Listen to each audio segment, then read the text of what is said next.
Today I'm going to show you how to repair a rusted old fire pit. Most of the middle is gone.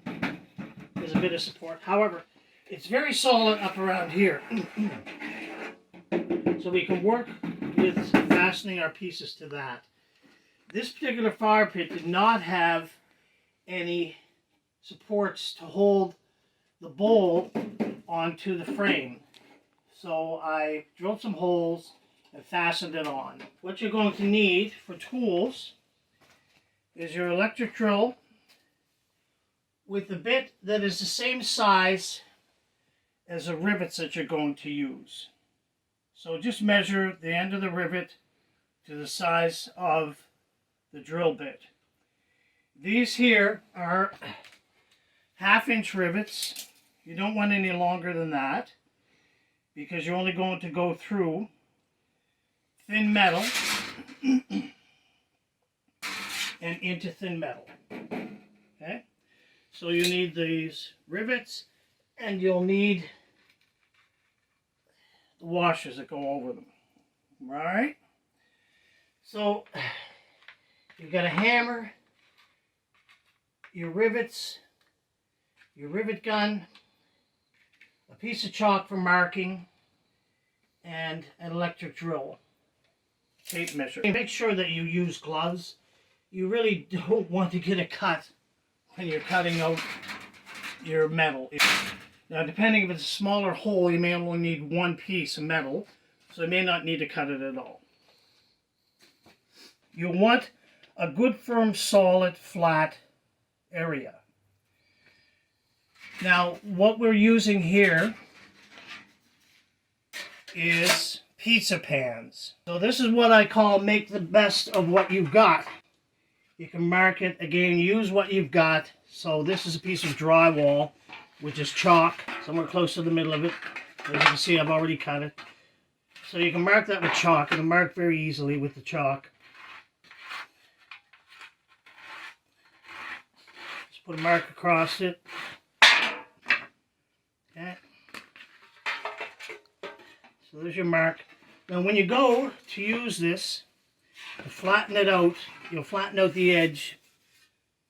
In this case we're using pizza pans and also a cookie sheet. Now make sure you don't use your spouse's good stuff, their good pizza pans and so forth, because they may not be happy about that. So don't do that. So what you'll do first is flatten it out with a hammer.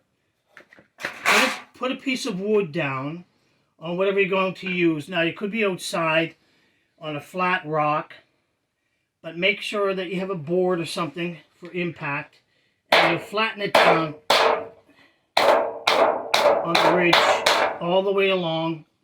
There'll be the inside ridge too, which is easy enough to flatten also. So you flatten that down all the way around. Okay, and as you can see, I've already done that, of course. Now, when you cut these, you've marked it already with the chalk. Go to cut it. Put your gloves on. When you cut it using this very edge in here, starting, and cut it, lay it down, and cut it halfway through. Okay? When you reach halfway, don't get your hands near the cut. All you have to do is turn it the other way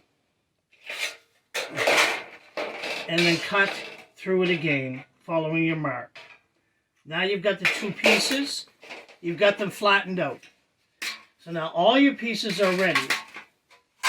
The next step you would do is take them, and in this case, because we have such a large area, I'm going to need all 4 pieces.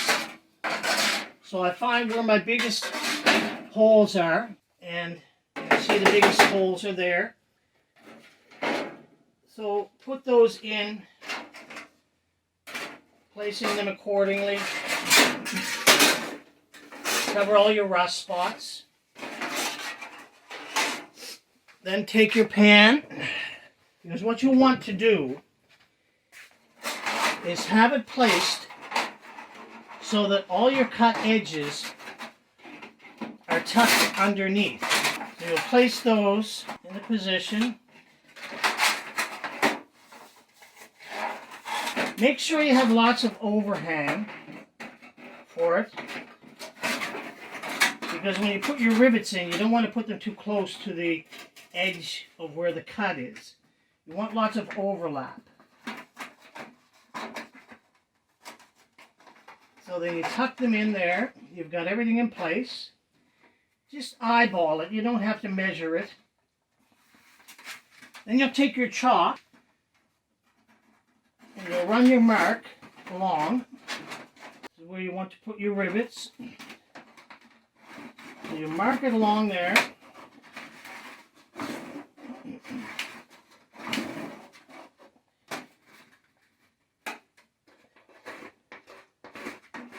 Then after you do this, you'll take it out and you'll rivet all 4 pieces together.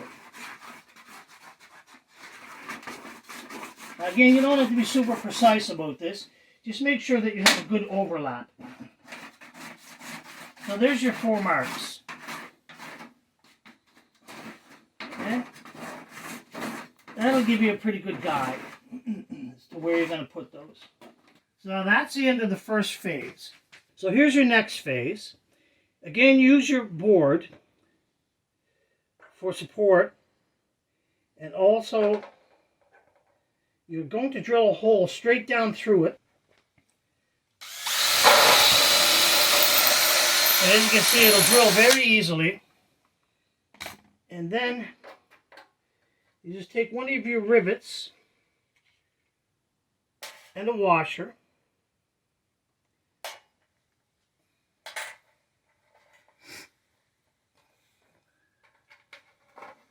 And you stick that right through there, as you can see.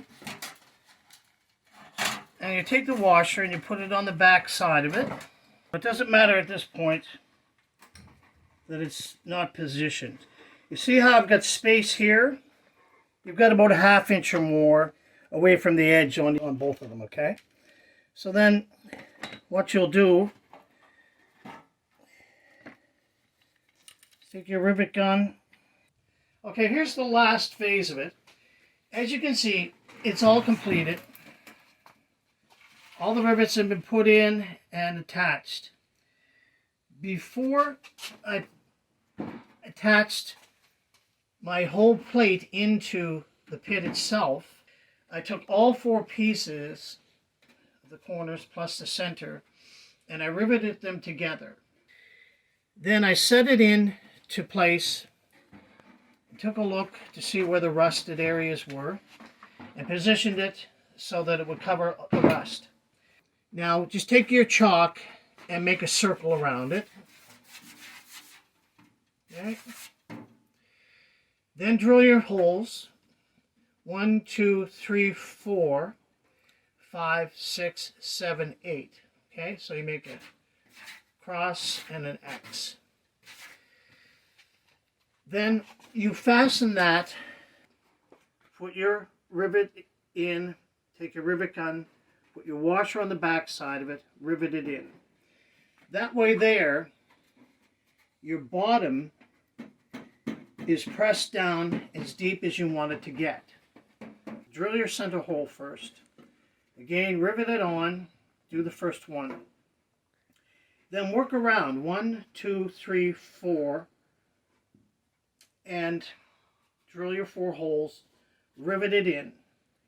Go to the other side, 1, 2, 3, 4, rivet it in. That takes care of each section as you go around. Now, because I cut this corner, I don't want this to end up scratching me or cutting me when I go to throw wood in there. So I use the longer rivets because on these parts here, you have a 3-way overlap. 1, 2, and your pit. So I used a little longer rivets. But again, once you have everything attached around, you've got your center in, of course, then do these corners. 1, 2, 3, 4, 5, 6, 7, 8. And you rivet that in there. So all you need to do now is drill 4 pilot holes with a larger bit, like a 3/8 size bit. Make 4 holes all the way down through for drainage. You're pretty much done. Now, as you can see, that is very, very, very solid. That's going to hold. This is the bottom of it.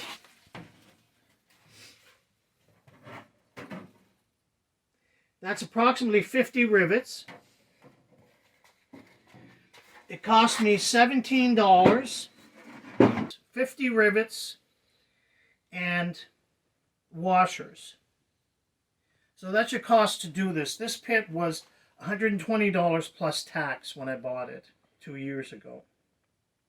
This is the second one I've had to repair, but this was actually the very worst. So as you can see, it should last you a couple of seasons, really, for a few good fires. So that's that complete. The only other thing I wanted to show you, how to use the rivet gun itself. Okay, so we'll put that right there. You take your drill, your smaller bit, drill your hole right down through. Make sure, again, that you leave ample distance. If you're going to use a rivet and overlap, make sure that you have at least 1/2 inch to 1 inch overlap. And then drill your hole about 1/2 inch in, all the way down through. You put the rivet into the gun first.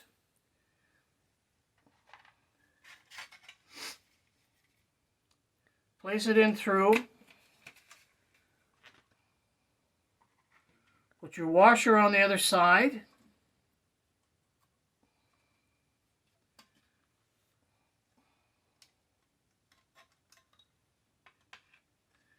And then just press it. Your rivet and your washer will be on. So that's how this whole thing was completed. These guns come with different attachments for your rivets. So they have a little wrench. We'll take your end off. But when you go to take your end off, close your gun up. It will save those threads that are in this. So when you take this end off,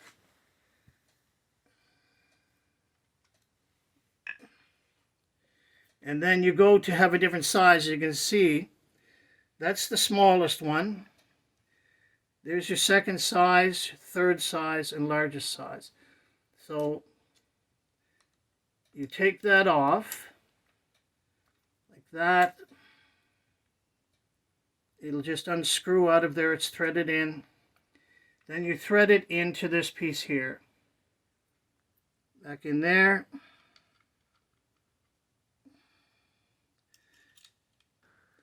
The larger holes are, of course, for heavier rivets.